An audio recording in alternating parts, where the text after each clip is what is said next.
morning. I, on behalf of entire OPS fraternity, extends a very warm and cordial welcome to all of you to the mega exhibition TECHNOCON 2016. This exhibition provides a great platform to the young minds to develop scientific and creative aptitude. The aim of the exhibition is to promote experiential learning to make the children comprehend the interdependence of science, technology and society. The exhibition engages the teachers and the students to synergize their efforts to develop something novel. TECHNOCON 2016 is a visual feast of concept-based exhibits in sciences, social sciences, robotics, mathematics, English and art and craft. We look forward to your presence to encourage the children to make TECHNOCON 2016 a grand success. Thank you. Good morning. Today I am Anu of class plus 2 and I am going to tell you about my topic, that is nutraceuticals. Nutraceuticals are basically food and food products that provide health and medicinal benefits to us, like prevention and treatment of diseases, like use of iron salt for the treatment of goiter.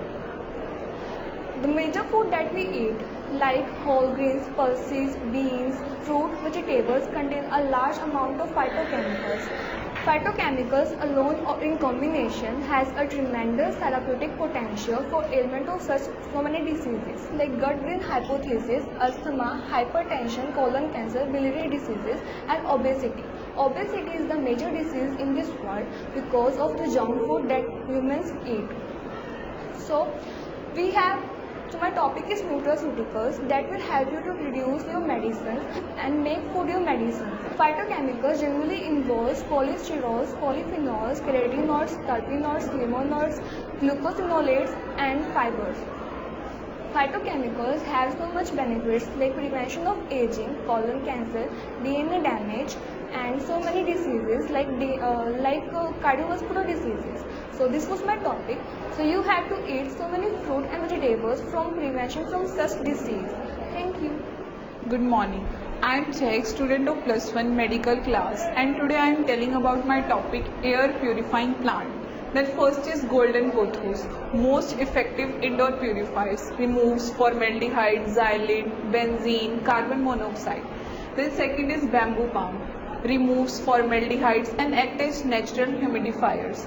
Then third is spider plant, remove carbon monoxide and other toxins or impurities. One of the three plant NASA deems best at removing formaldehyde from the air. Then Sensiria, it absorbs nitrogen oxides and formaldehyde.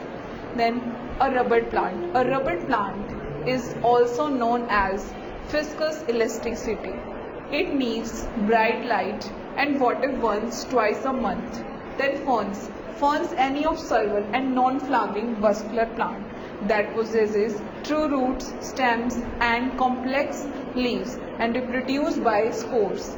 They belong to the vascular plant, lower vascular plant. Then areca palm, one of the best air purifiers for general air cleanliness. And these plants are we put in our home for purifying the air. A very warm good morning to all present here. Today I, Harshit Goyal of class 11th medical studying in OPS Vidya Mandir is here to tell you about the various categories of animal kingdom issued in the red list by International Union for Conservation of Wildlife. They have issued various categories in which animal kingdoms species have been bifurcated.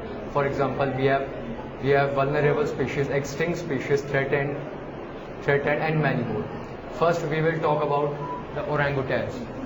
The orangutans are endangered species and their scientific name is Pongo pygimus. They live mostly on the trees and they eat mostly fruits and veggies. Next we have bighorn sheep. Bighorn sheep are also endangered species and their scientific name is Ovis canidus. They both are mammals.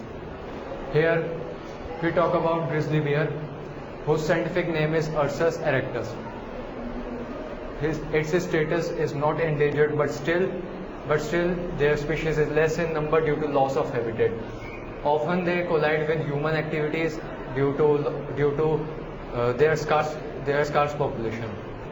Then we have North Elephant Seal, whose scientific name is Morangua angustoris, and its status is common. Moving on, we have lion, whose scientific name is Pantheroleo and status is vulnerable. They live mostly in grasslands and they lie on the top of the food chain. They both were mammals, and now we will move to the apes. In the apes, we have oyster catchers, whose scientific name is Hematopas australigus. Their status is not endangered and they can be found on the outer tropical areas. Moving on, we have radiated tortoise, whose scientific name is Geeklome radiata, and its status is endangered and they are hard to find. Last but not the least, we have an extinct species, dodo. Dodo were once believed to be lived on this planet, but now they are nowhere to found. Their remains have been found in the English soil as well as on the whales. We have many evidences and proofs of their existence, but they have been extinct. That's all. Thank you. Good morning, I'm Amrit of class 11. My topic is on Nobel Prize winners of India. First, Sir C.V. Raman. Sir C.V. Raman, an Indian scientist, was awarded Nobel Prize for Physics in 1930 for his Raman effect. Mr. Kailash Satyarthi. Mr. Kailash Satyarthi, an Indian children right activist, had been awarded the Nobel Prize for Peace for the year 2014 jointly with Mrs. Malala Yousafzai of Pakistan for their struggle against the suppression of children and young people and for the right of all children to education. Dr. Hargobind Khorana. Dr. Hargobind Khorana, an Indian doctorate in chemistry and awarded Nobel Prize for Medicine in 1968 for his study of the human genetic code and its role in protein synthesis. Mother Teresa. Mother Teresa is a nun who became Indian citizen. She was awarded Nobel Prize for Peace in 1979 for her service through the charitable mission Nirmal Harday at Kolkata to people suffering from leprosy and to those people dying in destitute. Rabindranath Tagore is an Indian popular poet and writer. He is awarded Nobel Prize for Literature in 1930 for his Gitanjali, a collection of his poems. Dr. Amartya Sen. Dr. Amartya Sen, an Indian professor in economics, was awarded Nobel Prize for Economics in 1998 for his work in economic theory related to poverty, democracy, development and social welfare. Good morning to all. So today I am Devika, plus 2 medical is here to express my views on my topic heart. Actually, the heart is a pumping organ and helps the blood to flow all part of the body, and it has both chambers, two is situated with arteries and other is situated with ventricles. Now let's come and check your BP and know about them.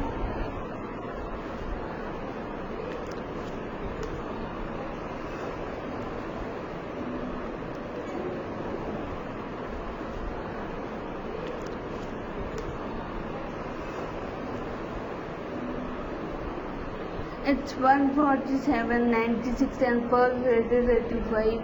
It is high, so take care of your food and start walking. Thank you and have a nice day.